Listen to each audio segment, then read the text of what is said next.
बिरहा सुने वाला भैया लोग आज फैशन हो गई बा। जेकरा बारात में 10-20 गो बोतल ना चली जाओ।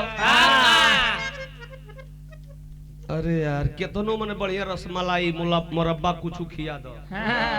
खर्चा खत्म, मोटाहा रहला तब का खाली मीठा से पानी पिया के छोड़ देला। आए वही में 2-4 गो पेन है वाली सुई वाला बोतल चली गई। भले भाठा वाला होके अरे बड़ी खर्चा किलो सब ढेर जना साल तो ढोकोच देला हो जा। हां खार फड़ैया होलो तब मानी लो। हां कितने साल तक खाइल हलो ना यही तर कहला आदमी। तरंगीन दुनिया हो गई, मरद त मरद। हां मेहरारू भी एंजॉय करत है। बिरहा में एक लाइन गजल का नमूना लगत मास्टर।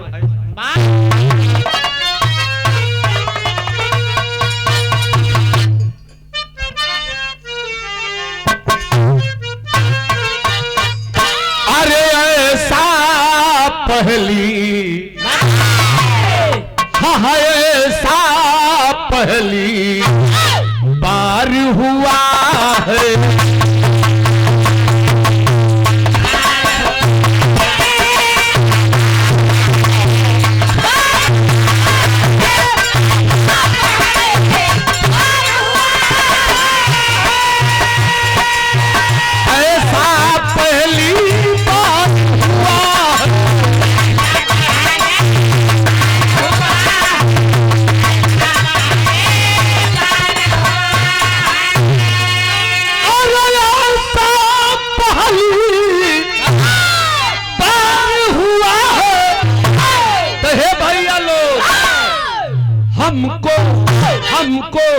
हमको किसी से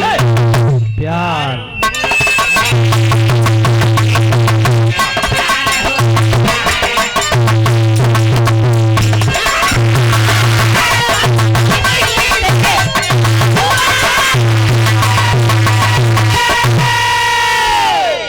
कहल जाला कि बबूर को झरखट न अहिर के मरखट। बुचिया जन बोलत तारू कि अपनी मेहरारू के खुश नहीं खो पावत। अब कितना खुश करी लइका डॉक्टरी पढ़ता। हां मेहरारू डरने इन्होंने भागत पे बांगुड़ बेलना जब जाई तो उन्हें से खींचते न ले आई। वो बात हम नहीं को ना। लेकिन भाव लगल बिरहा में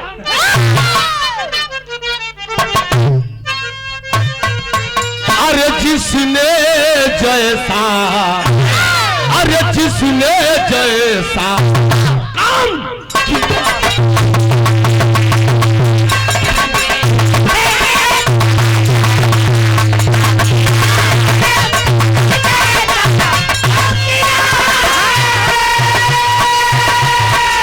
जिसने जैसा किया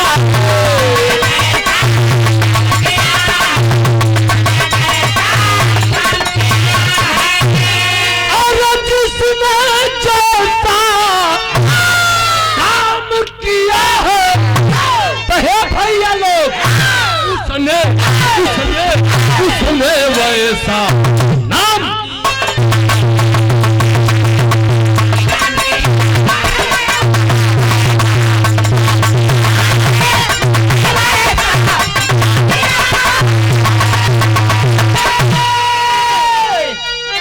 जिसने जैसा काम किया है उसने वैसा नाम किया है। बिना अगुआ का बियाह कहाँ बहल शहर लग गई।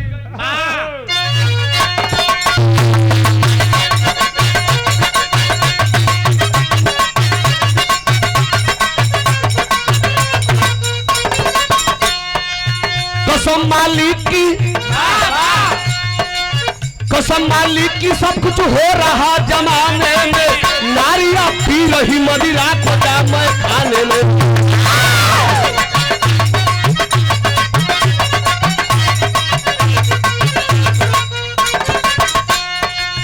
बहुत पुरान कहानी नहीं थे, बार नया युग कहानी जौनपुर की आपको सुनाता हूँ। झूठ ना मानना ये सच गीत गाता हूँ।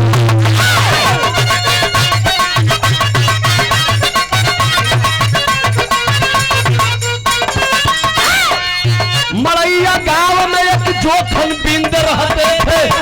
दो बच्चे लेकर गुजर बसर करते थे।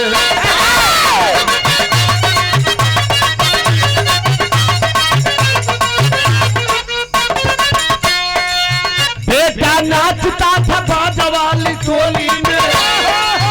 ए सुमन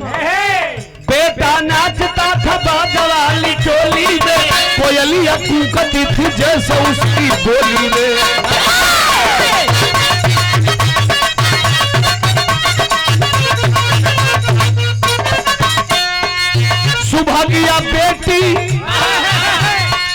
सुभगिया बेटी 16 साल को बिताई है, बाप बेटे को चिंता शादी की सताई है।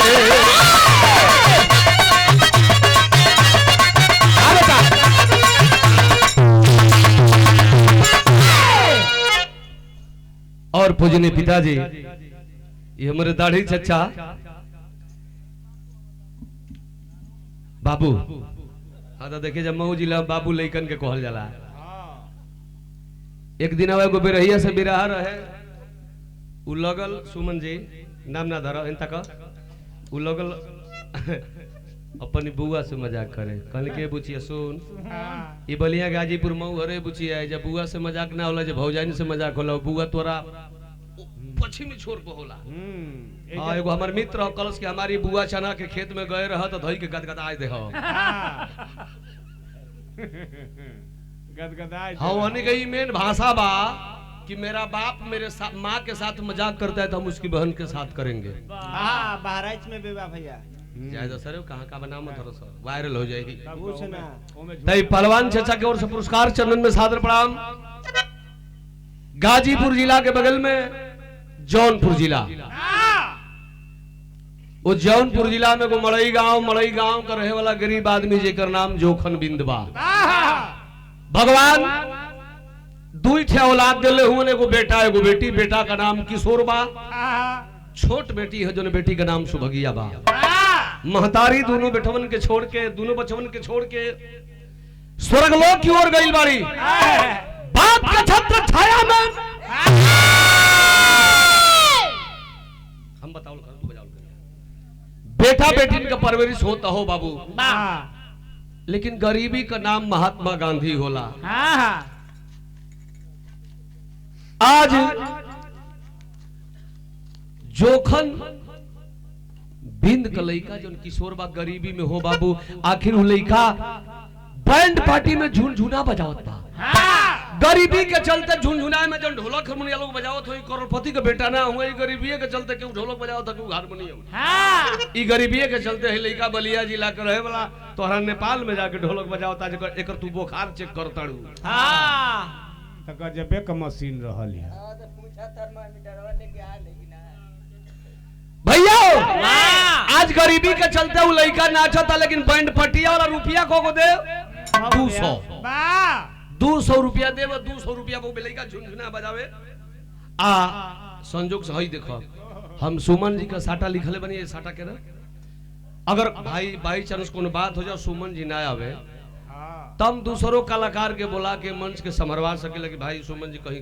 दिक्कत में बाड़ी। लेकिन बैंड पार्टी वाला कानून ओहनी का दिक्कत हो कि अपन लवंडा देखा के उसाटा लिखल सब। मोटरसाइकिल पे बैठा के हाय हाय हाय हाय लेके जैसा चट्टी पर, ये मेरा डांसर है, ये बिजलिया है। वास्तव नेपाल में भले ना हमनी और बा तब का अपना हाथी के ले जाके वो बाजा वाला देखा वाला से ये मेरा डांसर है। हाँ ये इसका नाम लिलिया है। आप पूछ नहीं कहेंगे, हम लोग क्या कहेंगे। ले जाके अपन साटा लिखवावता तब भैया हो संजोग से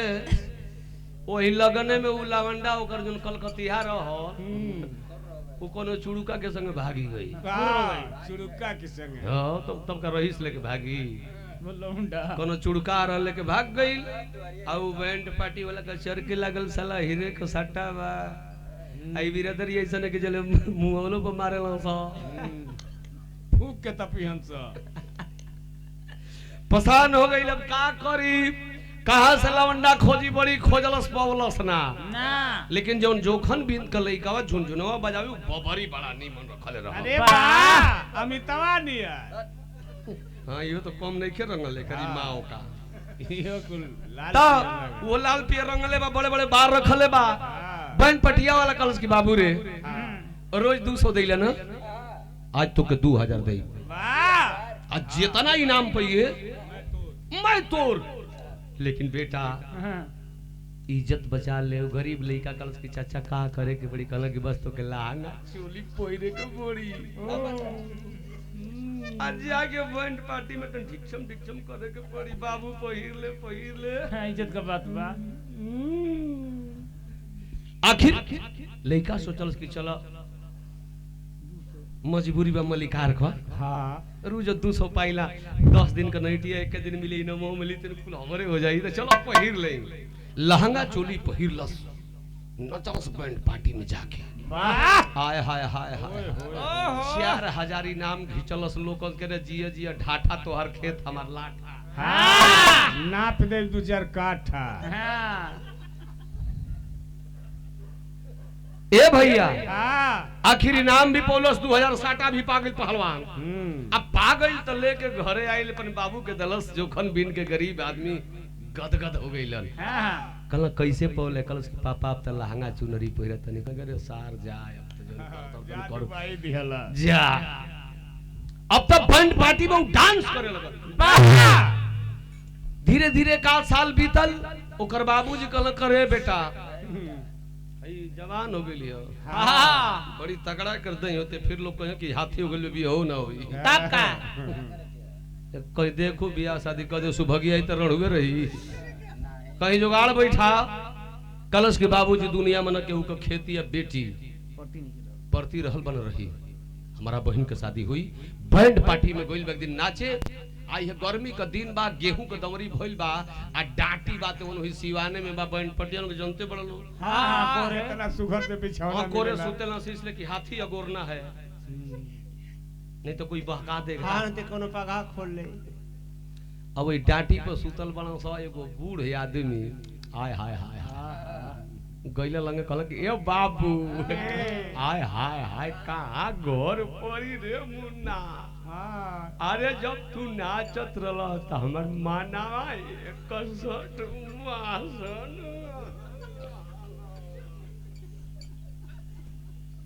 हम सुमन के कुछ ने कह का जरूरी बा थिएंग ने पूछ जइयो कि हमरे के कहत न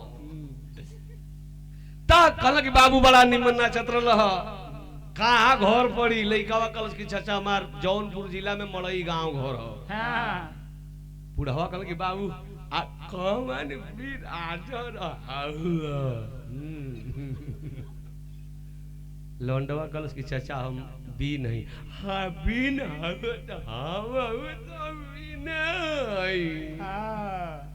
चाचा तू बीने हुआ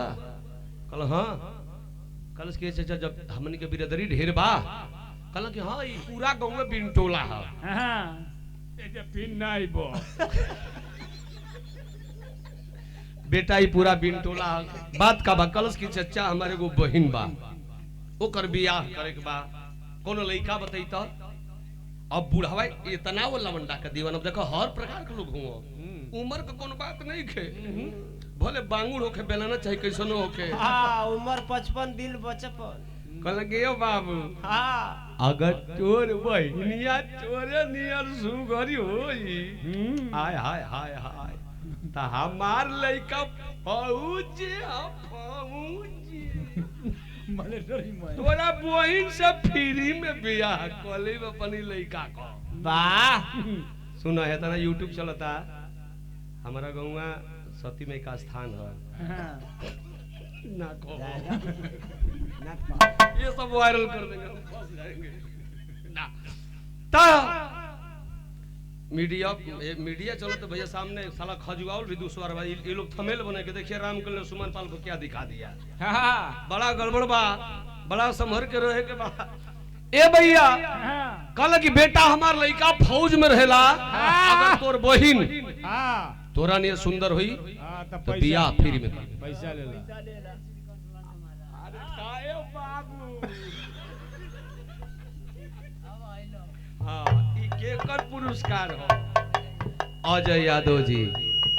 अजय यादव और दूल्हा का बड़का भैया हो तो संजो की नमो से कुछ दे दो मलिकार हो घर को एक कह दे तो नीक लगी देख के फेन बाद में दी है ये हमारा दुल्हे राजा के बड़े भैया की ओर से पुरस्कार बहुत प्रणाम काला किया बेटा तोर बहिन तोरा ने सुघर होई तो फ्री में भी आकर देखई बुढ़ावा इतना लड़ा बा ई सोचा था सुमन जी कि चला एकर बहिन के बियाह जब हमारा घर में हो जाई तो एकरी बहिन से मजा हमर लइका मारी आ एकरा से मजा ओ मारो ना एगो एमएलसी साहब गाना गौले रहल कौन ठेकेदारवा वाला सुरेश ठेकेदार छपरा जिला वाला ए धरती पे बड़ी लोग आशिक हुआ बांगुर बेलना के केहू आशिक कोनो सीधा बेलना कह त आखिर भैया बुढ़वा यहां तक दीवाना हो गइल बतावा जेकर बेटा फौजी ओकर बाप लवंडा पर दीवाना हो के अपन बेटा का बियाह फ्री में तय करता लवंडवा जनलस की हमारा बहन के दूल्हा फौजी है तो का देखे के है जेके सरकार पसंद कैले हो के हम का पसंद करब चट दिन बरतिया में के पंडित जी के बोलवाई के आ गणना बनना गिनवाई के आ पर दिन शादी का दिन डाल देलस कलस बाबूजी ठीक है बियाह होई शादी का दिन पड़ गई अब लइका गइल घर उ लवंडा नाच के भाई कोनो लेडीज थोड़े रहू मर्दने रहल नाच के किशोरवा घरे गेले अपने बाप से गरीब आदमी जोखन बिन से कहलस कि बाबूजी बहन के बियाह तय कर धली और लइका फौजी हो गरीब बाप सोचत न कि भला हमारा ने गरीब का बेटी से कौन फौजी बियाह करी लेकिन चलो लइका जब कहता हो सके कलाकार हो कहीं प्यार में क्योंकि फसौले होके बेटिया और तैयारी करे लगल आ लइका का बाप और राकेश फौजी का बाप निफिकिर बिंद अपने बेटा के फोन के लगी बेटा घरे आजो और बियाह दिन धदल बानी बाप को खबर जब लइका पलस तो तर्ज लगेल अरे जइबो तो जा बाकी लगले आ जइबो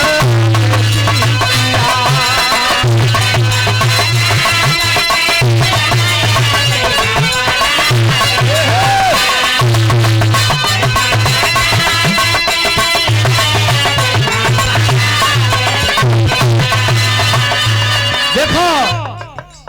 सुमन जानो तनी कि रामकुल में हैरान को गीत ना गावेलो हमारा भैया संजय को जब तिलकवा चढ़ गई हो तमाई बहिने तर्ज के गोले हुई हो साथी के चाउरा हर तू बसीवा सागर भरती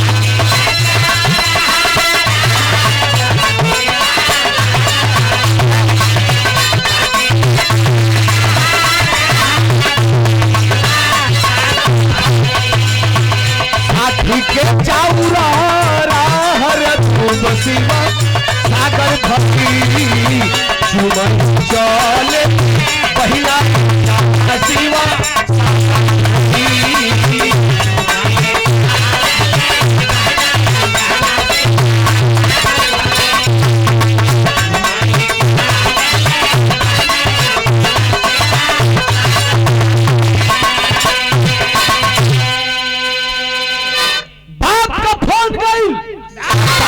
फोन गई तो फौजी बेटा से बाबूजी कहला कि बेटा हम तोर बियाह तय कर दिल बनी लइकावा कल की पापा कहिया कहला कि 7 मार्च के हाँ अब पचमंगरा बियाह बा हाँ पचमंगरा बियाह तोरा आवे के पड़ी लइकावा कलस के बाबूजी हमसे बिना पूछले हमार बियाह कैसे तय कर देला तोहार बेटा सरहद का सिपाही बा तू का जनल है कि गौवा में हम खेती गृहस्थी करीला शादी कैंसिल कर दो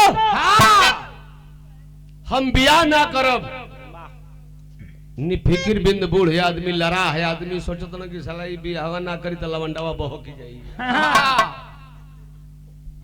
कल करे साला तो के जन्मौली हम तोर बाप हम नहीं कि तू हमर बाप हो गए रे। तोरा बियाह करे का पड़ी। कलश की पापा यहाँ सरहद पर ड्यूटी बा, रोज पर रोज हर रोज गोला बारूद पाकिस्तानी चलावत हम कैसे कह दे कि बियाह करब। कहल कि तो छुट्टी मांग ले अपने अधिकारी से, गई लइकवा जाके अपने अधिकारी से छुट्टी मांगलस तो छुट्टी को दिन के मिलता, अपने बाप का फोन का जवाब लइका देता। का कलस शादी को सुनवला पापा, शादी को सुनवला पापा, हमके खबरिया लेकिन छुट्टी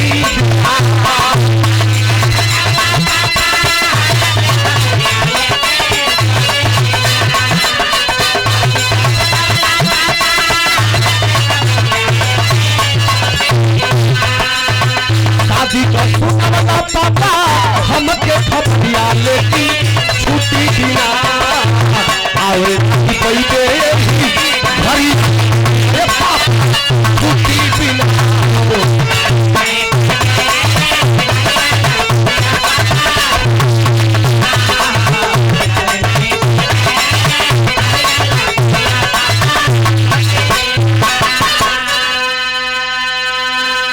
ए पापा हम आ ना पाई हो पापा, अधिकारी साहब से छुट्टी मंगली हो, अधिकारी मुझे 2 दिन का छुट्टी दे रहा है, हम का करी। बुढ़ावा के तो नशा भैया भैया भैया बुढ़ावा के नशा तो ऐसा चढ़ल बा। कहल के सुन ई पंडित जी लोग 5 मांगरा 3 मांगरा 1 मांगरा रखल, ई पंडित जी लोग के व्यवस्था हो। लइका लइकी का बियाह होला, हरदा हरदी का बियाह ना होला। तो वो काम कर की बियाह है के दिने घरे आओ आ तोर तबर तहिया 5 बार हरदी लागी। हमके बियाह क के पतो ही आवे के बा। कल उसके जैसन बाप हुआ जैसन तोहर आज्ञा हमारा करही के पड़ी। बिरहा सुने वाला हमार भैया लोग बियाह के दिने उ फौजी राकेश घरे आइल, आ जब राकेश घरे आइल हो भैया दूल्हा बनल आ सज के बारात, जैसे आज हमारे संजय भैया का तिलक चढ़ल, फिर हमारा 5-6 फरवरी को हुई बियाह ना, 6 के हुई चाहे 5 के हुई, 5 के हम जन आहे पकनी हम जान नहीं कि कार्ड हमके नहीं खरीद देले यदि आइबो ना। हां तो 5 फरवरी के ऐसा ही संजय भी दूल्हा बनी है, दूल्हे राजा बन के आई गोविंदपुर। अच्छा तिलकहरू लोग हवा के गई लोग, तिलकहरू लोग हवा के गई लो। हाँ तो लोग से कहे करल ना कि जीभ धके कह जाके झूठा में गांव मंगरौली आ जाई का ना ना बता तो अपन जीभ धके कह जाके झूठा में गांव मंगरौली ना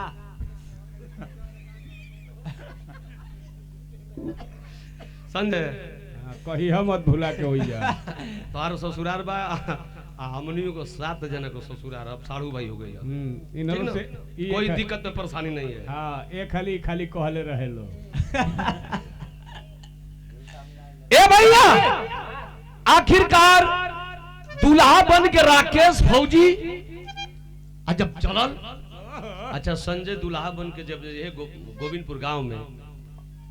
दाढ़ी चचा तो के ना दीवाना हो जाई हो। तब का वैसे ही सुघर सागर राकेश फौजी बा, लंबा चौड़ा शरीर। जब दूल्हा गईल तो गांव का कुल जितना दौर देत के बाड़ी से मिलावे ना गईल बड़ी से कि फलनिया का पहुनवा कैसन बा। वही गांव में एगो लूका फुआ रहे, एक खटिया का मरद में 2 खटिया करे। टूअर टापर मतारी टूअर टपर बेचारी भी है, सुभगिया ओकर माई हइये नहीं खे, बाप के छत्र छाया में पलल बे। देखा हो भैया वो कुटनी बूढ़ जब वो राकेश फौजी दूल्हा के देखलस तो कलस की बाप रे बाप, हमार मर्दों का माला, हमार लइकों का माला, हमार दामाद बोलेरो कटरइबर मिल गई। अब बतावा ही जो खाना बिना जना का खाए के ठिकाने के लइका बाजा में नाचे लेकर दामाद फौजी आ गई। ऐसन चाल चली की भी हवे कटी जाए। तो बियाह से नुरदनो पर कट जाला दाढ़ी चचा। देखो कुटनी बुढ़ कैलस का एक लाइन तरज लगल, ए तरज के माननीय मुलायम सिंह यादव जी के जिला में माता बहनी गावेली।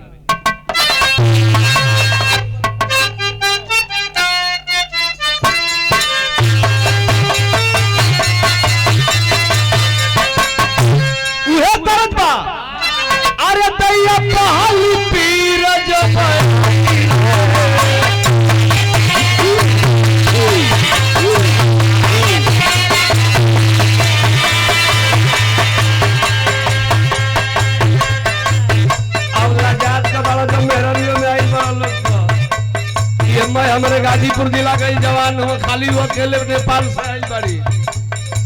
ततैया बहाली पीर जब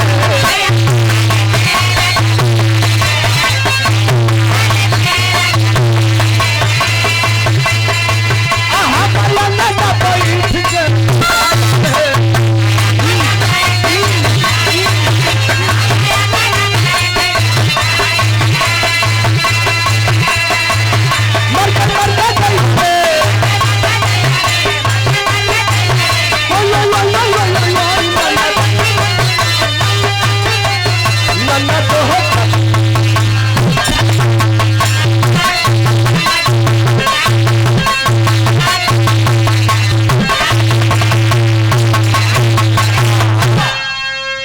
लेकिन ए भैया ई तरद रहल और कुटनी बूढ़ घर में पहुंच गई सुभगिया लड़की कोना में बैठे लिए घर में टूर बेटी बा माई नई खे सोचते का जब हमारा माई रही तम के प्यार से नहवाई दोलाई तो ओकरा दिल में श्रद्धा रहित कि हमार दामाद जी आइल बड़न वही बीच में कुटनी पहुंच के वो लड़की के टार्चर करे लगल टार्चर का कैलस कि फूटल किस्मत तोहार मोरी बेटी हो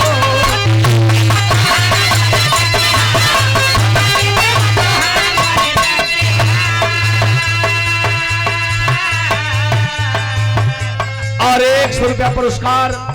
श्री अनिल यादव जी चाहे कार्यक्रम केहू के घरे होके कदम से कदम मिला करके कलाकारों का सम्मान करते हैं और जब तक कलाकार गाता है तब तक आप सहयोग करते हैं अनिल भाई के सादर प्रणाम हालांकि रिश्ता में गांव के बहने लगलन हो मामा मामा कहलन तब माई का डबल प्यार मामा से मिलेला शुभ आशीर्वाद हमरा ओर से फुटल किस्मत तोहार मोरी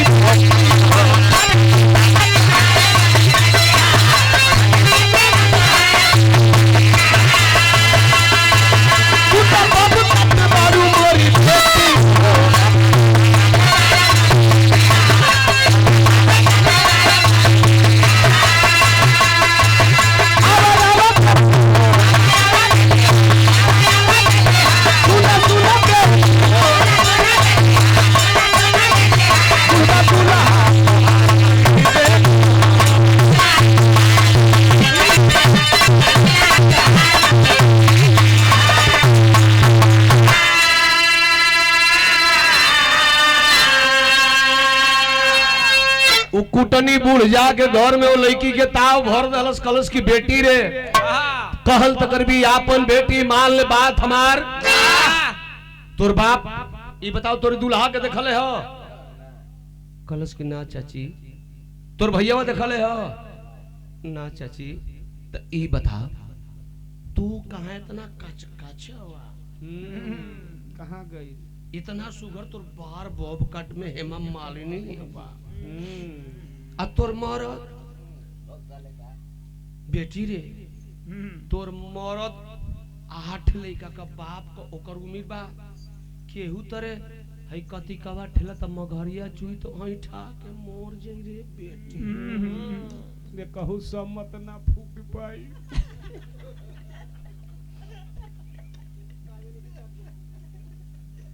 उ भले भले उ फौजी बा हाँ लेकिन बूढ़ बा बेटी रे अगर तू हमार बेटी रहती ना कब से बियाह ना करती ऐसा होली शहर गांव में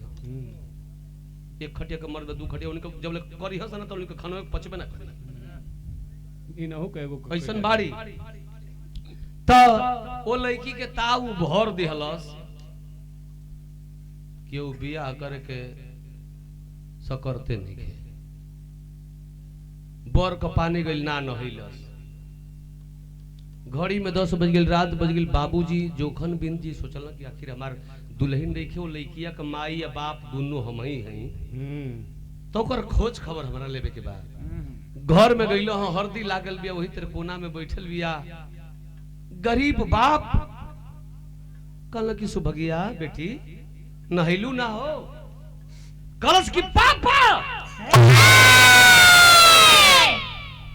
घर से बाहर निकल जा, नहीं तो हम भूला जाए कि तू हमारे बाप होगा। कौन ऐसा बाप होगा आंख में आंसू लेके जोखन बिंद अपने बेटी के सामने हाथ जोड़ के को बात कल टेरी में भाव लगल मास्टर।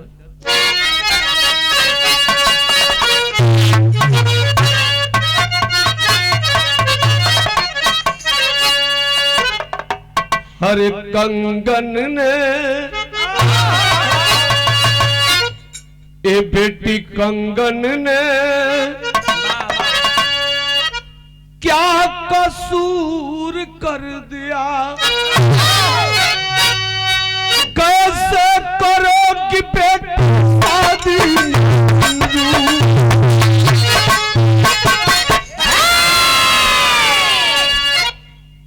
कैसे करोगी बेटी शादी ना मंजूर। कंगन ने क्या कसूर कर दिया, हमारा लाड प्यार दुलार सम्मान में का कमी हो गई बेटी। दुआरे पर बारात आइली हो, बाजा बजल हो, बेटी सामियाने में बड़ा सुंदर नाच होत बा, बेटी नहा लो जल्दी। कलश की पापा घर से बाहर निकलो। ये इतना भर दिले बिया कि सुनते नहीं कि बाप कई को बतिए, बाप की एक भी बात नहीं सुन रही है। आखिरकार भैया भैया नींद आवत जादू के सुते तब पहलवान आदमी कुल लड़कियां कलश की पापा हम बियाह ना करो, कल की ना करबी ना तो को काम कर कि बेटी तब हम जात ही बरती है उनसे कह देबे शादी ना होई, हम बारात के विदाई कर देता नहीं। आ तब जो लड़कवा सदिया तय करल किशोर उदौड़ल आ गइल का बाबूजी घरवा में बहसबाजी करत हुओ, घरवा में दौड़ल आइल कलश की पापा का भइल। जोखन बिन कल के बेटा आई तो कहते कि हम बियाह ना करब। उहो पूछलस करे ना बियाह करबी, कलश की ना काहे ना करबी, कलश की ना करब। भैया कलश की सधुआइन रवि कलश की हम कुछ करब लेकिन बियाह ना करब। तो कलश की ठीक बा। अब बाप बेटा दोनों बतियावे लगलन, बाबूजी कदों के बरती होन के छोड़ दे जाओ। लइकावा का बाबूजी बरती होन के विदाई कर देबे के बहुत बेचाराओं में खनो नहीं खा सकैले। हमनों को खाना बन गइल बा, बारात 3 मन कावेले बाबूजी, बरतिया सोचल कितना बढ़िया खा लेती, दुल्हा का बाप सोचल कितना बढ़िया दान दहेज मिल जाई, दुल्हा सोचल कितना बढ़िया दुल्हन मिल जाई। बरतिहन का दोष बा, मत कहो अरे रतिये भर का बाती बा ई बियाह ना करी। हित ना थो सब एगो काम कर कि तू बरतियन में जा, बरतियन के समार खियाओ पियाओ आ रात भर का बात बती बियाह ना करी तो चुपचाप घर में रहो। एकर साया साड़ी ब्लाउज जितना कुल सामग्री किनाइल बा उकुल देव हम रात बखाती हमारे दुल्हन बन जाते नहीं, ताकि बरतिया ही घर खाली हो सब बेचारा आराम से सूती हो, सवेरे जी हो सवेरे कहा जाए कि बर विदाई ना हो। कहला कि चल ठीक है वजह संतोर मोहन। ए भैया आखिरकार धीरे धीरे रात बीतती या पंडित जी अब कह कि जल्दी लड़की को बुलाया जाए, विवाह का मुहूर्त निकलता जा रहा है। अब घर में अपन सज धज के टाइट बा, सोरो सिंगार अमल आजाद का लवंडा रहबे के लगन रहबे के ठीक ठाक बनवाई ले रहे। 2 अक्टूबर कोनो दिक्कत में परेशानी नहीं खे, बना ले ह अपन। ए भैया सज धज के सोरो सिंगार मतलब बस 15 सिंगार, एगो सिंगार बाकी है जौन परे वाला बा। सज धज के मड़वा में आइल तो मान ला कि अपना अपना हिसाब से चले की स्टाइल भी होला के तरह। अब मान ला कि बैंड पार्टी में नाचे वाला बा तो कोई स्टाइल कौन हो, रुपया कमाए के बाद अपन नया स्टाइल में अपना स्टाइल में कलकतिया स्टाइल में अपन उचलल आई के अब मड़वा में बैठल दुल्हा के संगी जैसे संजय जी हैं दुल्हा बन के तो 2-4 गो संगी करो जई हाँ। अनिल तो पहला नंबर पर रही ऐसे 5-6 गो संगी रहो सब ऐठत आइल तो कलश संगिया के रे राकेश बताओ तोर मेहरारू हाय हाय हाय हाय हाय हाय जब हैया ऐठते जब अपनी घरे इतना इठत अरे बेटा तो तोरी घर तक कपार पर चढ़ जाई तो डांट चुप रहा दुल्हा डांटा था फौजी है चुप सब तन की एंजॉय कर बड़े तो फालतू बोल चुप ए भैया आखिर धीरे से मंगल भगवान विष्णु मंगलाय तनु हरि पंडित जी अपन वेद उचारत हुवन आ इशारा किए बाबा कि दुल्हा जल्दी दुल्हन की मांग को सजा दे। राकेश फौजी सिंदूर उठाया और किशोरवा रूपी दुल्हन की मांग को सजा दिया। शादी हो गई, बड़ा सुंदर नाच होती है, सबेर भइल आ तबले नि फिकिर बिंद क बुढ़िया फोन कर देलिए जी आ लइका हमर 2 दिन खती आइल बा ओ तक आज चलिए जाई भोर होइए गई। एगो काम करती कि पतोहिया के ले लेती, हमारा तो अभी ठीक नहीं खे रहा पता न कब हम मरी जाई लियो लेती तन दुआर लंघाउल हो जाई।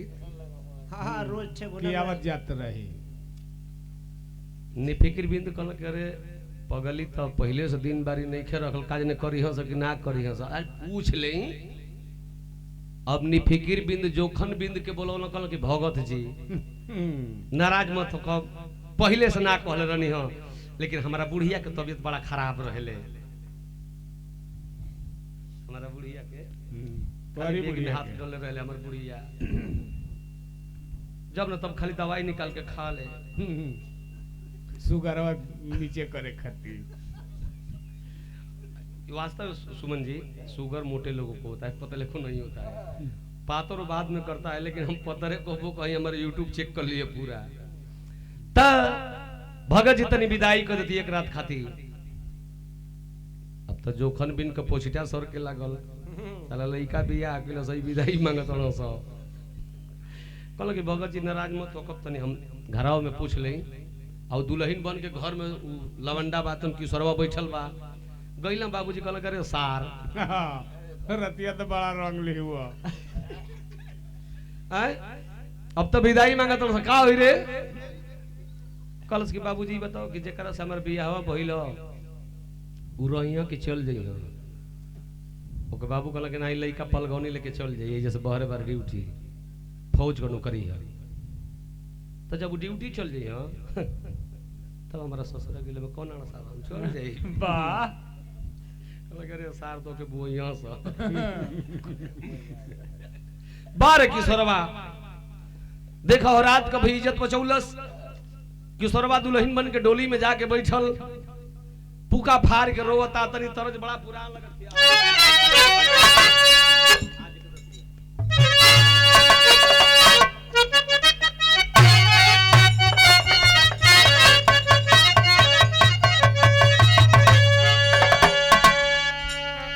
तरह से सुंदर भाव कवि जी विरहा में लिख रहा कि टारी के ओ हारा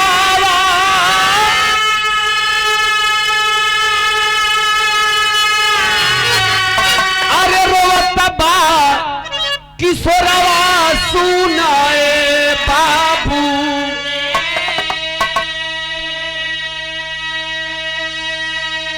अरे जिंदगी फसल माज धारावा सुनाए बाबू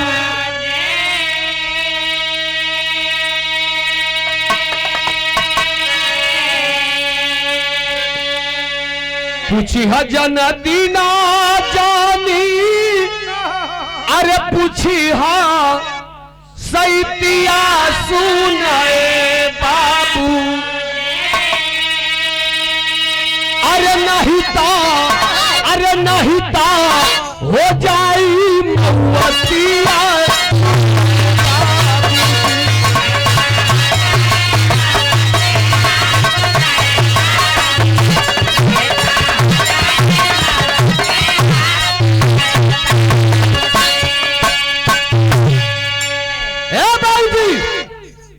पंडित जी लोग से 3 बारी पूछे मत जाइए डोली में बैठल बा ओहार हटा के कहता कि बाबूजी पंडित जी से 3 बारी पूछे मत जी पंडित जी लोग कान में फूक के ना थूक के गुरमुख करे हो जा। पंडित जी कह दिया कि 1 महीना खरवास बनो यहाँ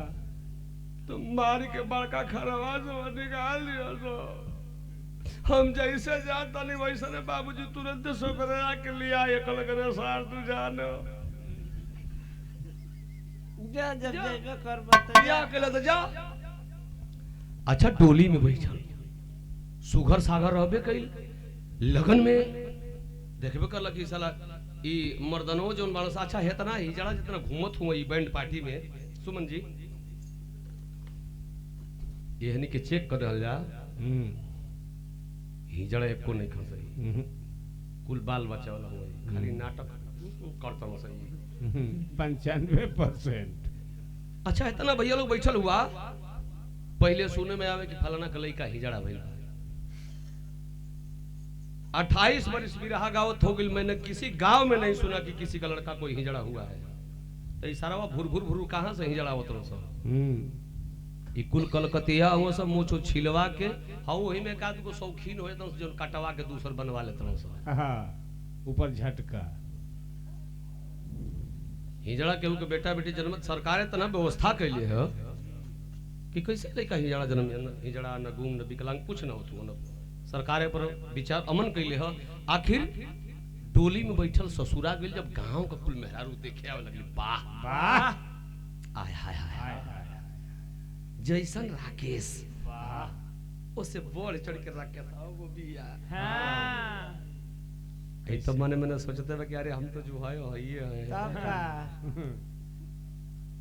देखो बात पर बात याद पड़ जाले कोनो गांव में हाँ एगो चीज देखे पहला मिल तक लोगन के लइका ना जियत रहल हंस लोग घुरहुआ कतवरुआ बिस्कुटवा कुल नाव धरत रहल पहिले तो कोनो गांव में केहू के लइका ना जियो सो तो अपन लइका के नाव नकिए छेदाइले तो के नाव लोग न छेदावा दे देहल हाँ सुमन जी 60 काट में लोगों के न माने ओकर नाम न छेदावा लेकिन लोग 60 काट में ओके छेदावा कहे।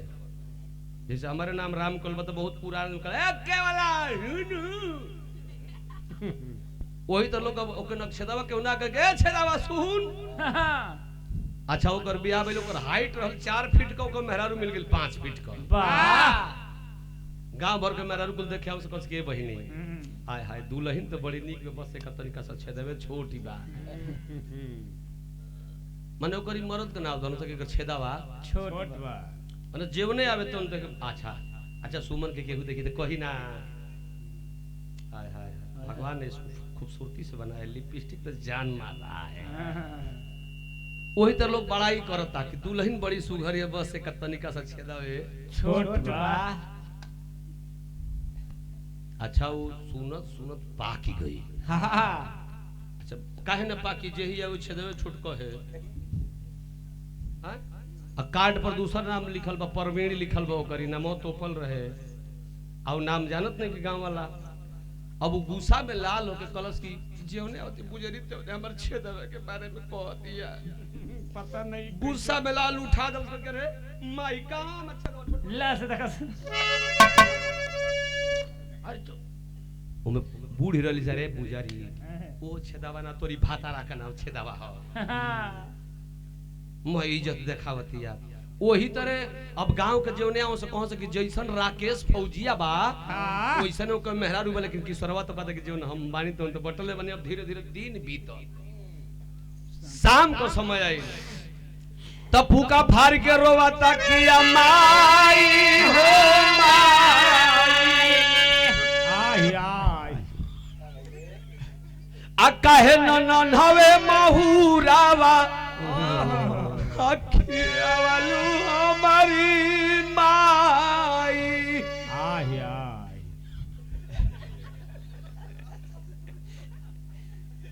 पतो ही कर रोवाई सास सुनलस ओकर छाती फाट गई ससुई सोचती है कहते कि ये बेटी रे सीता सीता रे एगो लड़की नैहर के माई बाबू छोड़े ले ससुरा में आवेले तो माई बाबू मिले लो आज ओकर मरद ने खे गाय ने डे करत है जो न तू ही ओकर लंग सूती जो भइल का तन दुल्हन विदेशियो यहाँ लागत है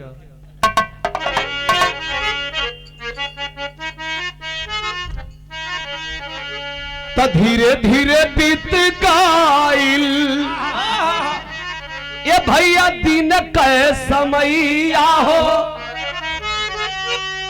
अरे रतिया में जुगुती लगावे रे किशोरा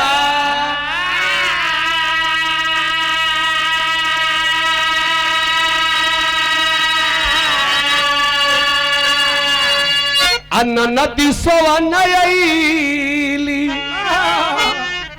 अपनी भौजी संग से जरिया हो अपनी मनवा में फिल्म गीता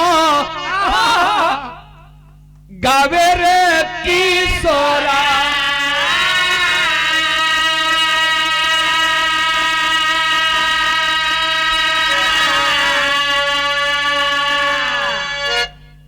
बाबू फिल्मी गीत सुनेगा सुनेगा हो दिल मेरा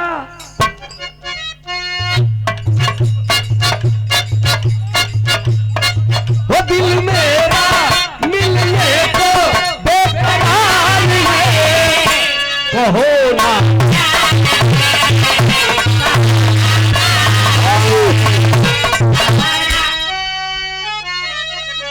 कल के पूछी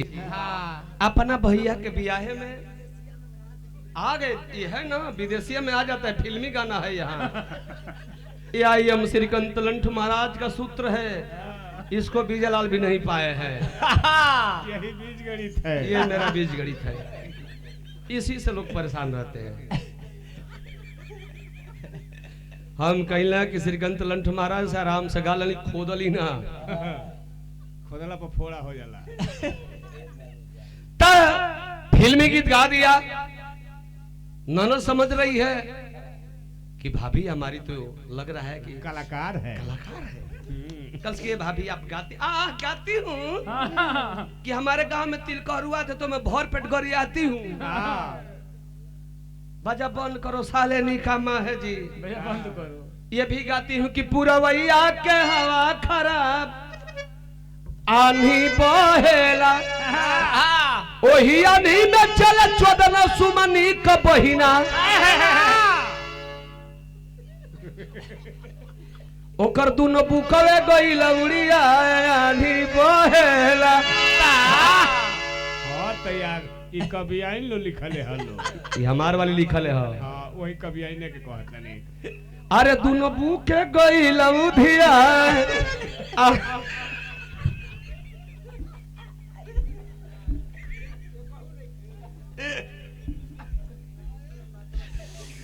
ये ठेकेदार साहब की ओर से पुरस्कार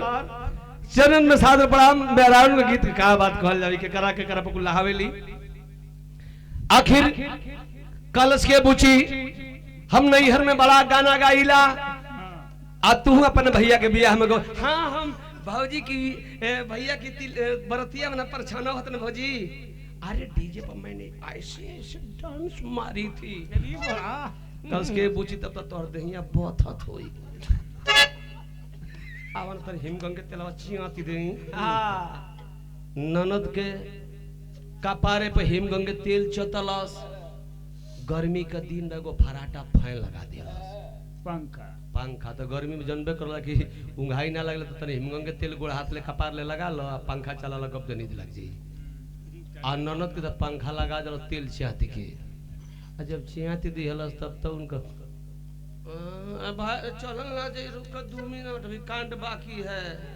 ये नाव का कांड गा रहा हूँ इसको नहीं पाएंगे आप लोग ए भैया तब तक विदेशी और फिर चलो लगी तकला सब दरवा में चाद सार माई गईले तो धीरे धीरे हराना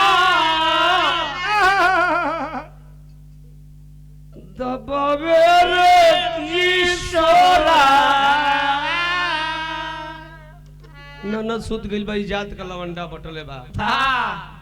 जात का लवंडा बा ननद का कुल शरीर टोता आबू सूत के घर न के लगल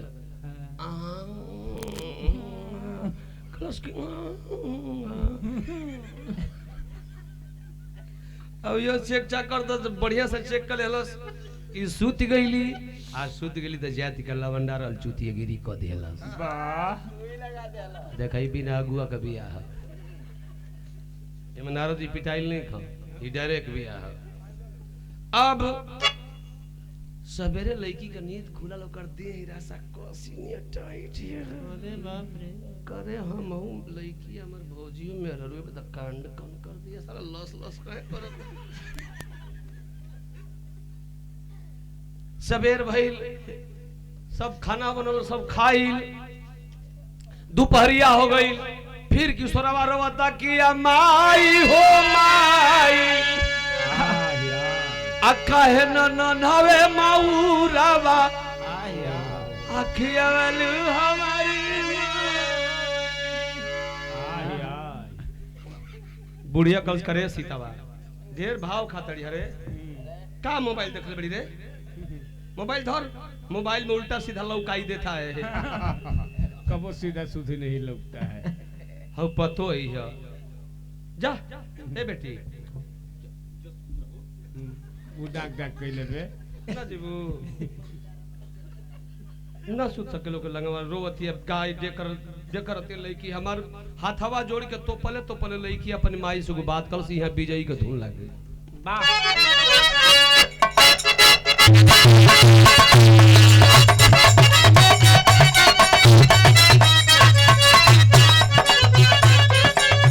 इनकर गुरु इनकर जे गुरु है विजयलाल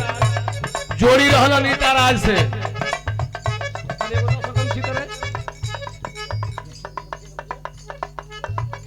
अनीता राज जी मंच पर ओढ़नी ऐसे लगावे विजयलाल सवाल करे चढ़ल जवानी पाके गोरी लइकन के ललचावेलू ओढ़नी तरवा काबा तोहरा ओढ़नी तरवा काबा तोहरा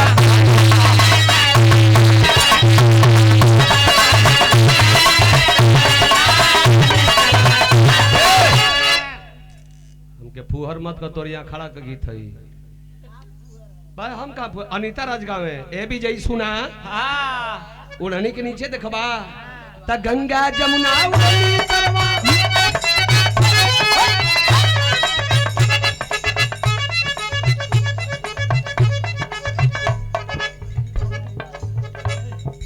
और श्री शिव कुमार यादव जी भैया को से पुरस्कार सच्चाई कहने में मैं डरता नहीं हूं चाहे केहू हो के खुद श्रीकांत लोन ठुका रहा है अनीता राज कहे विजयलाल जी सुनिए अरे गंगा जमुना और हमी तरवा के जमाना जमेला काम निकल गई है पर बबुआ केहू ना पहचान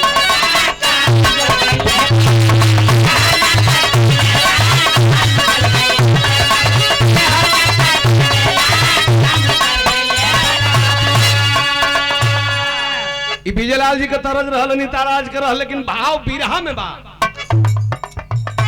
लड़की अपने माई के समझावत है मम्मी रे हाथ जोड़ के पाँव परीला बात मानी जाए अम्मा घरवा से कोई लंबा घरवा से कोई हई फौजी पानी कम घरवा से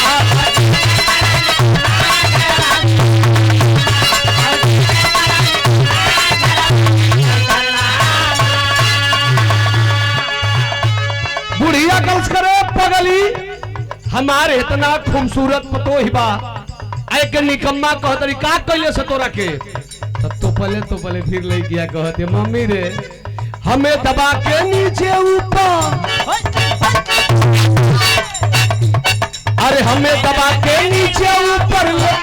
अरे हमें दबा के नीचे ऊपर होके ले चुमा पे बड़ा घर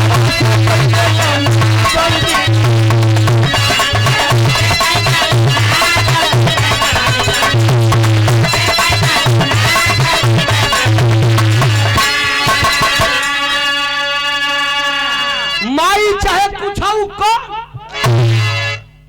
जहर खिया दे मतारी यही मंजूर बा लेकिन करी लोग सुतल मंजूर नहीं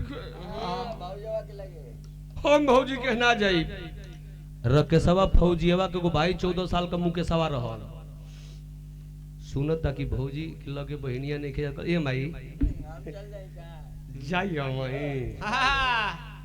जो तू ई सोचलस कि भैया नहीं कर चली हम मजा काटी ले कल के जा जरा भाई ना जाई तो हम हाँ जा बाबू केहू सूत रहो के मैं साइन रहो हाँ तो हमारी बिरहा का आखिरी तरह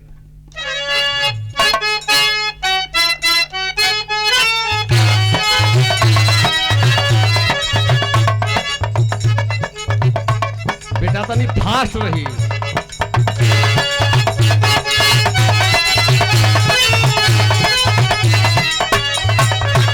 अब तो यहाँ हमार कहे के मन करता यही संजय लिए कोनो ट्रैक्टर का ड्राइवर दुल्हा रहे बियाह भइल आ घर में दुल्हन आइल बे आ घर में दुल्हन आइल तो सोचलस कि रुका नगारा जाए के बता के ले चली ट्रैक्टर में से काहे के ई रिक्शा मंगाई आ ट्रैक्टर में बैठा के जब दौड़वलस वही रीढ़ की हड्डी में घाव लगल तो मेहरुआ कह दिया का रे अरे हिलता हिलता हिलता हो सैयद फटे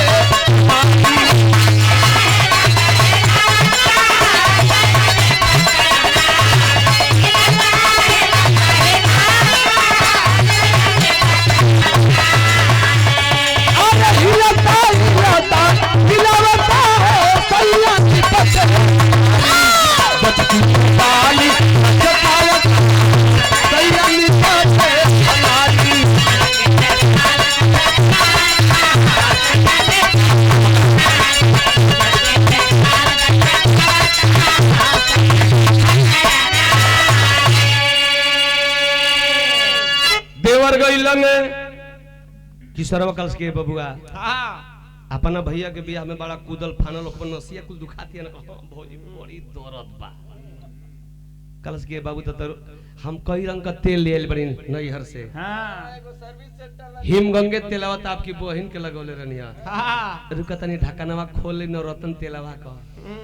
और नवरत्न तेल का ढक्कन खोल के देवर की चानी पर चतल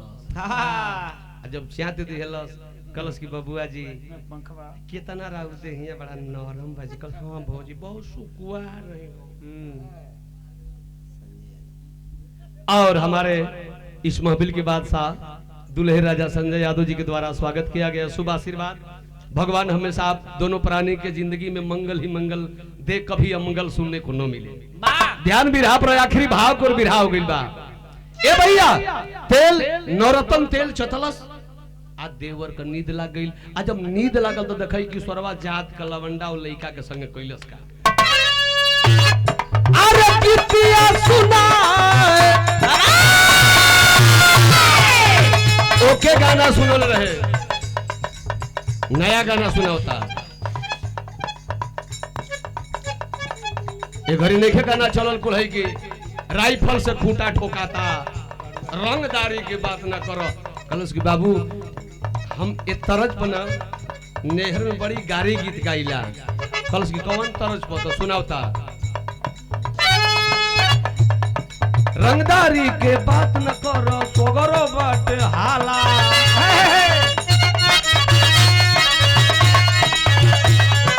रंगदारी के बात न करो सोगरो बाटे हाला ए बबुआ हमारे गाँव में राइफल से खूंटा ठोकाला राइफल से कल की भौजी राइफल से हां हमारी गांव में तो मुंगरी से ठोकाला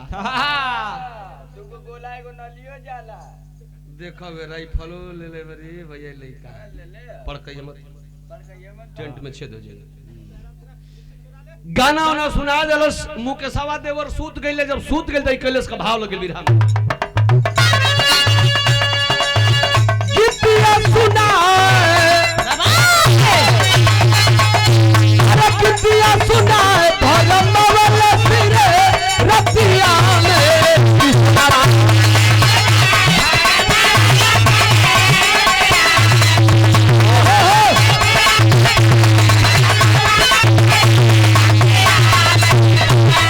अरे कितिया सुना भगम वाला सिरे रतिया में किशोरवा सुतल अरे सुतल खला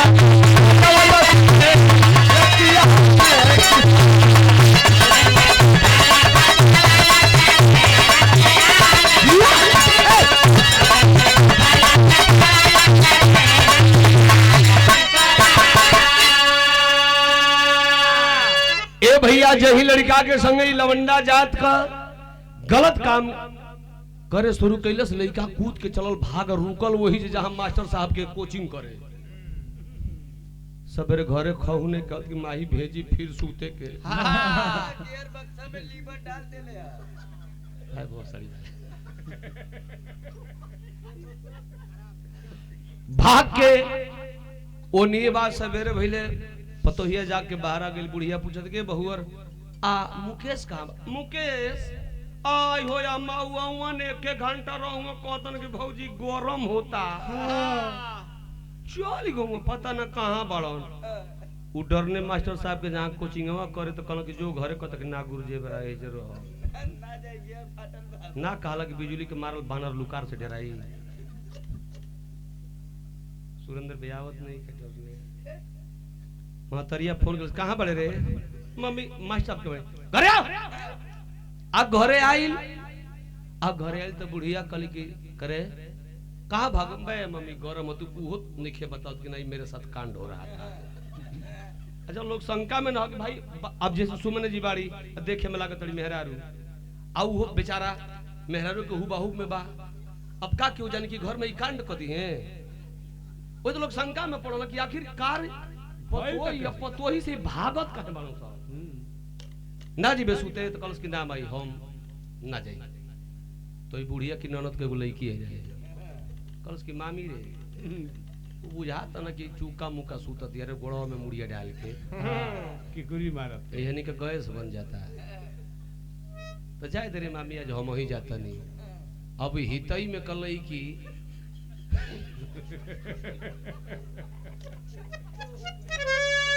आई लो जा किशोरवा के लंग है अपन इनहु के पवन सिंह के गाना का को सुनौलस आ गाना उन सुना लस कल के बुची एक जानी के त नवरत्न लगल एक जना के हिमगंगे माने पारा पारी। अब कुछ नहीं खे बचल है करुआ तेल बचल बा। करुआ तेल बचल बा ए बाबू आवतनी साथ देई आ ए बुची आवतनी साथ देई। अच्छा करुआ तेल ननद के लगौलस लेकिन ई सजग भी है आखिर दू बार काहे भगल हो सजग बे कि सावधानी हटी तो दुर्घटना घटी। एक चेक करब कि आखिर का ही मेहरारू हो कि मेहरारा काहे भागत हम काहे भागत हो पहले ही से सजग बिया। हां तो ये अपना के मन टाठ लगावते तो हमहु मन टाठे हई जान के सुतल बिया लेकिन जागल बे और जैसे करते उसे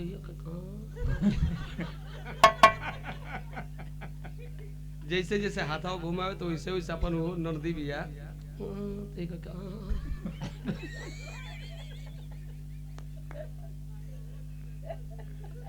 हम ना कह कि ताको हम ना कहने कि हम कसम से ना कह कि सुमन ताको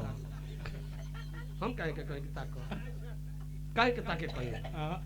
बेचारी के मन बिगड़ काहे कहे के ताको सुमन मत तकियो ए मत ताको तो मन पितराए लगी का बेचोरी है तू खिसिया सिर कौन तला ठमबो का खिसियालू बांगुर बेला ना जब काम खत्म है बात दे दो हम खत्म है बनी जान लो अब उसे जान बोछो हे प्रभु आखिरकार उ लड़की जान के नखरा के जब सुतल तो लोग कहला कि हरकल मानी या परकल नहीं किशोरवा जान गई कि तो सूत गईली आ जब सूत गईली तो कैलाश का पहपट लग गई।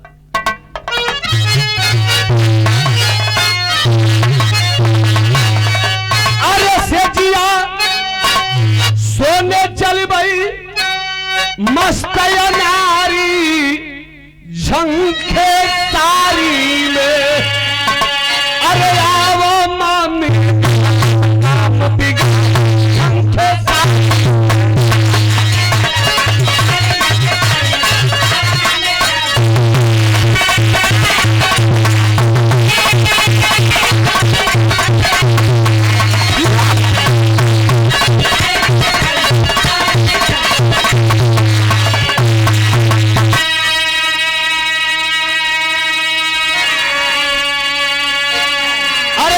से मजबूर किशोरवा रहा बल्ब को टोई हो बात बात बात में कुछ रात बीतल तब उतान होई का आठ खुलल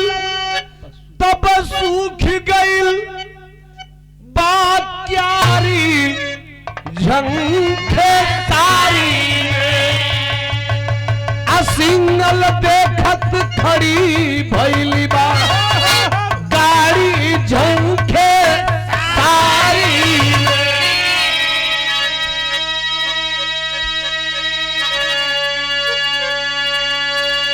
ए भैया जब बोले बर्दाश्त कइल बनल तो बोले कैलस जान गेल के अगर हाला ना करते तो इज्जत लुटाई जाई एनी अपन पोजीशन बना ले बा किशोरवा उ बात ननद के लइके कलस की मामी दौड़े मामी दौड़ तोरी बेटा का करम जोर गेले मामी ई मेहरारू नहीं करे मामी मेहरारा बा हाय भरल मरचा का अचार ले ले बा मामी दौड़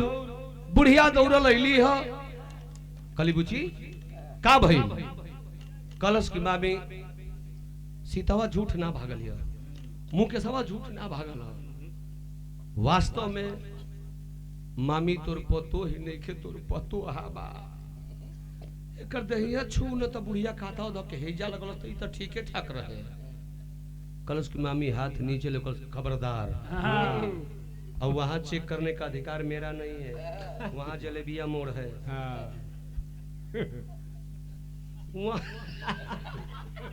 कहीं समोसा वाला घाट इस पर गाने पहुंच का जाए। शूटिंग हम कर रहे थे बनारस में इस गीत के राइटर हैं आलोक यादव जी एमे एक्टिंग कैले बड़ी जो समर सिंह के संग डांस कर ली पल्लवी सिंह तो पूछा तड़ी कि कवि जी ये जिलेबिया मोड़ कहाँ पड़ता है कहला कि मतलब कहला कि डांस का गाने का मतलब हमको समझ में नहीं आ रहा है कवि जी कहला कि जिलेबिया मोड़ बनारस से आगे पड़ेला एक बाबा धाम में पड़ता है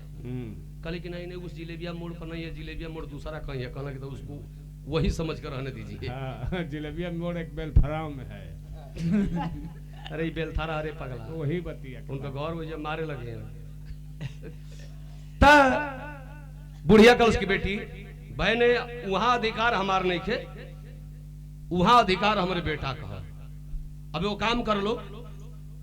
घर का इज्जत बा इज्जत का बात इज्जते में रहता अब ओकर चेक उ मेहरारू हो कि मेहरारा हो फौजी बेटा हमाराई तो चेक हुई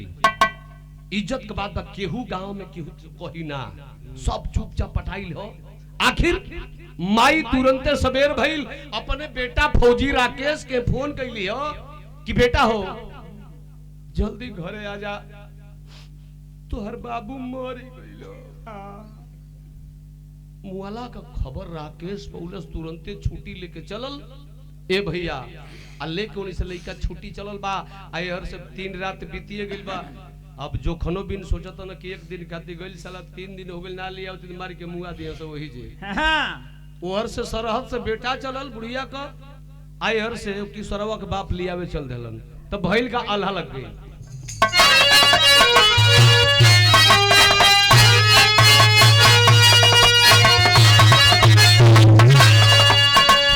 तो ओही रे समैया बाबू अरे ले आइलन चौथिया भैया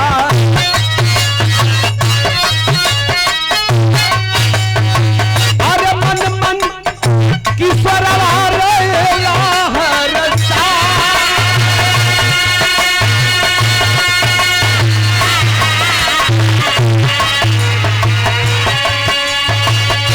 धन्य हो विधाता धन्य तोहरे विधनवा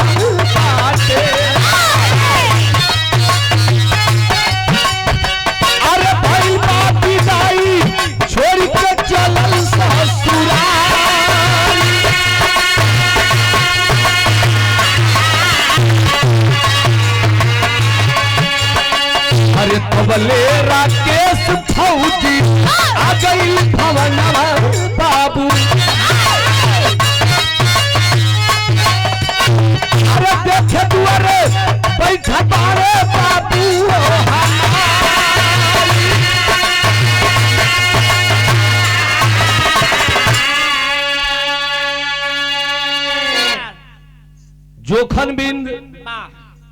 गोइल बने किशोरवा रूपी अपना लड़की के लिए आवे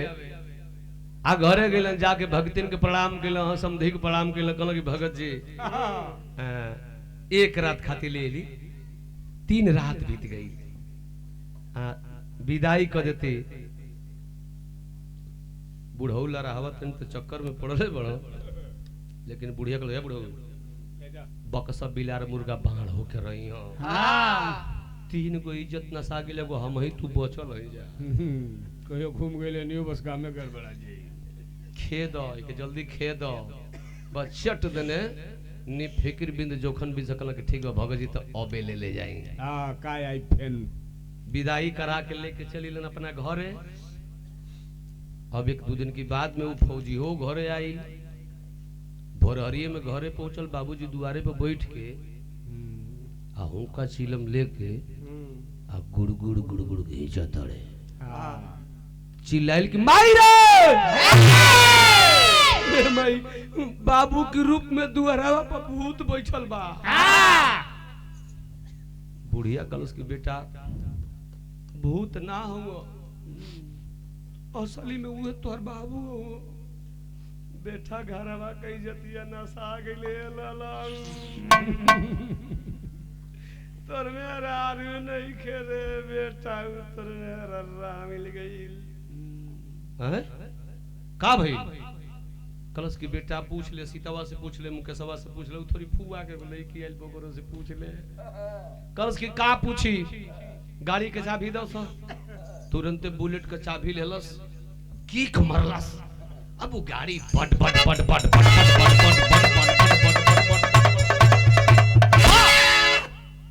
बट बटावत पहुंचल वही जोखन बिन की दुआर पर धूपी चश्मा लगौले रहल चश्मा के ऊपर कैलस सुभगिया जौन लड़की से ओकर बियाह तय रहल उहे झाड़ू मारत रहल हेलो जोखन बिन जी के घर ये ना हाँ ये का बात है तो का बात है नहीं पहचान रहे हो मुझे कलश कि ना कलश कह रहे मैं जोखन बिंद का दामाद राकेश फौजी हूँ सुभगिया कलश की ये दादा ये हमर मर्दा का हो काकी माई सवती है नहीं बतिया तो हमार राजा जी कितना सुघर बनल हां भाई देखला के बात तो मन अरे फौजी मर्द बा तब का जिसको सरकार पसंद की है ते सुभगिया गो गरीब के बेटी काहे न कलश के आए हाय अबे घर में जाई अब बाबूजी से बतिया के राजा की बुलेट आवा तो वही ठीक के जाई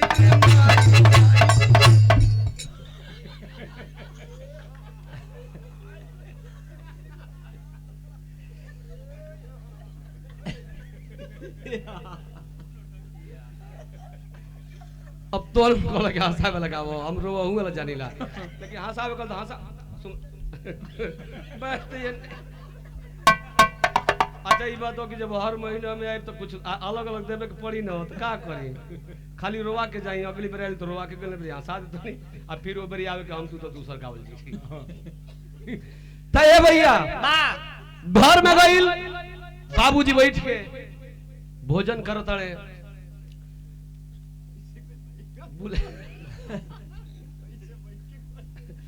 तरु को बताओ तन केतर जाई घर में गइल कलश के पापा ए पापा हम गलती केले रहनी हम बियाह ना कइनी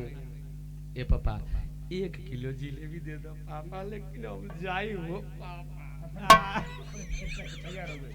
अपने टिक के तैयार हो गए ना कले कि जन औरत की इच्छा पूरा ना हुई तो काहे ना वो करी ये मेरा मैटर नहीं था वो कोर्ट का मैटर था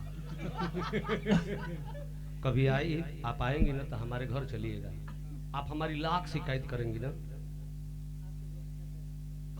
जय है खाली खइया पीहा सुनिए ये बात है कि हम नेपाल नहीं जा सकते आप मेरे घर नहीं जा सकती हैं लेकिन हकीकत बात पहले परिवार के अपना संतोष रखे के चाहिए तो वहां में दिक्कत नहीं करो हम विदेश थोड़े बनती नहीं तोरो घर जेबे करे 2-4 दिन में चला जाता हूँ दिन में शूटिंग करूंगा आपका गाना है मेरा गाना है और करके शाम को चला जाऊंगा अब बुलेट कैसे पर बुलेट से देखिए अब कैसे जा रही हो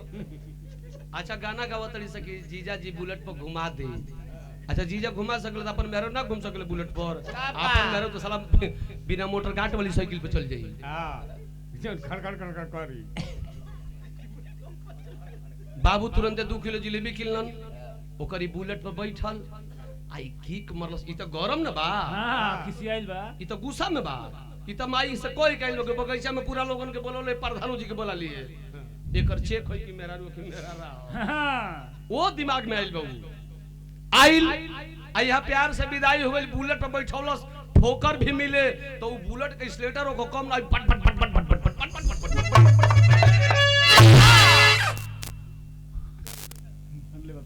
ई कह के ए जी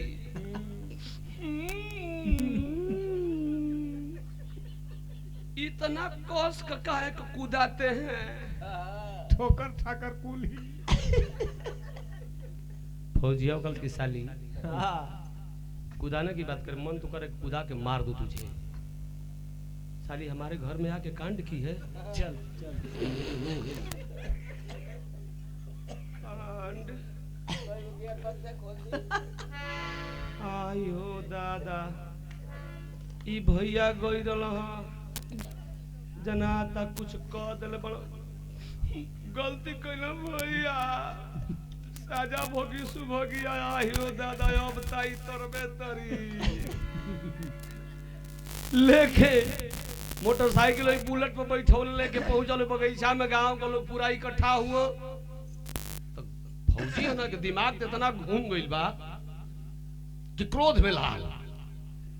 लगल अपने औरत के नंगा कर वही बगीचा में प्रधान जी बैठल हुए लोगन का भीड़ लगल बा प्रधान जी कहला अरे राकेश अरे यार तोरी घर का निरक्षर बाणो से बिना पढ़ल बाणो से बिना दिमाग के बाणो से तू तो एक फौजी है अपने औरत अपनी इज्जत गांव के लोगों को दिखा रहा है तो भैया वो कोनो किशोरवा रहे कि हथियार वाला बाबू तो सही का लई की रहा प्रधान जी अपन गमछा फेंकला कल करे गजब पागल वाला से तोहनी के अब फौजियावा के दिमाग में घूम गेल कि आई हो दादा हम चल गए हैं ड्यूटी पर हमार कमाई खा के हमर माई हमर बाप हमर भाई हमर बहन कुल जिए तड़ो स आई 3 दिन रखला स हमारी मेहरारू के मेहरारू से मेहरारा बना दिया स हां तो बतावा जिंदगी भर कैसे रखी हो स कल करे एगो काम कर उठाओ टची फटाची चल मुंह मार गेल सन कुल माई बाप लेकिन ई तो जनते बिया कि ओ बेरी तो हम ना रहनी ओ बेरी भैया रह जानता उहे कांड कैले हुआ गलती कैले बन भैया साजा भोगतनी हम एगो हाथे अछरा बुढ़िया के धइले ह सुभगिया आ एगो करे हाथवा ध के फौजियावा खींचता कलश की अम्मा जी छोड़िए मत अम्मा जी हम ना रहनी भैया रहे भैया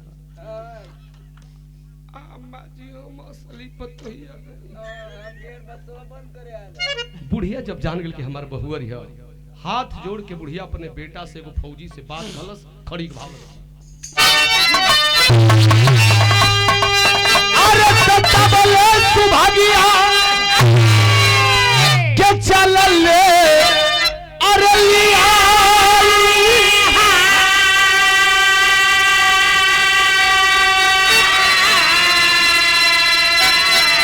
अरे रुकी जा हमरे लाल अरे रुकी जा हमरे लाल अरे रोक कर बुढ़िया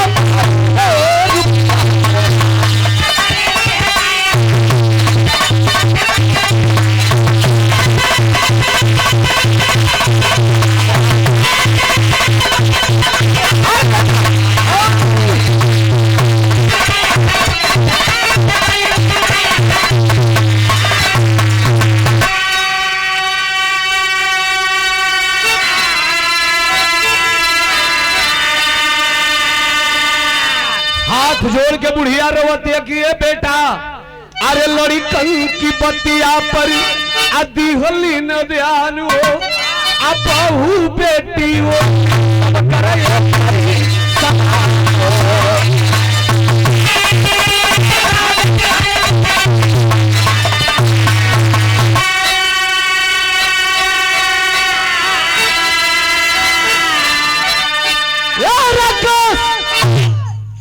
अगर लेके हमारा पतोह के चल जीबे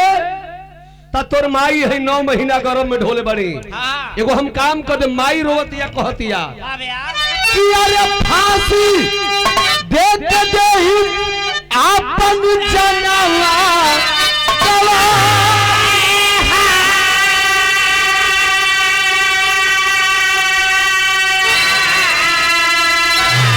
रुकी जा हमारे लाल,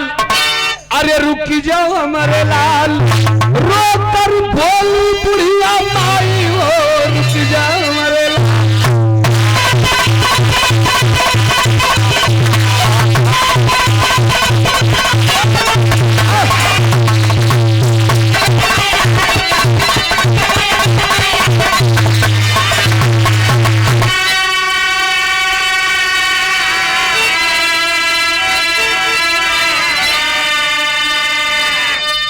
आखिरकार माँ अपने बेटा को कसम खिलाने लगी। बेटा माँ की बात को माना। सुभगिया भी रोवे लगल सैया जी अब आइल बने हाँ तो छुट्टिया काट ली। तब का अब माँ जी है अब पहले का व्यवस्था रहल ना रहल अब छोड़ दे। जौन भइल तन होके दे। आखिरकार इस बिरहा को गाने का मतलब यह हुआ कि गांव में कुचरा और कुचरियों से सावधान। हाँ अगर लुक्का फुआवा जाके वो करा घर में ये लड़की के भरले ना रहे कि तोर मरद बूढ़ बा तो शादी कर ले, शादी करके अपने ससुरा चल गई रही तो तनी यानी से सावधान नहीं तो सावधानी हटी तो दुर्घटना घटी। कितना लोग परेशान भइलन। आखिर वो फौजी अपने परिवार के साथ रहने लगा। बिरहा अमर समाप्त हो गई।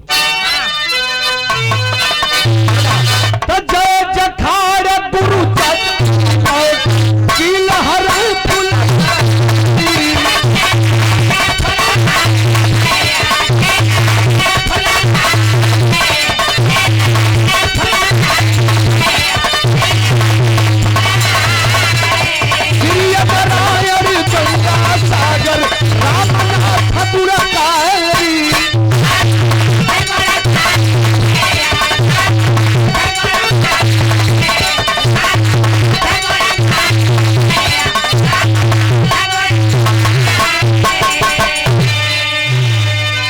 कंगन ने क्या कसूर कर दिया। अरे यादव राम केवल घटना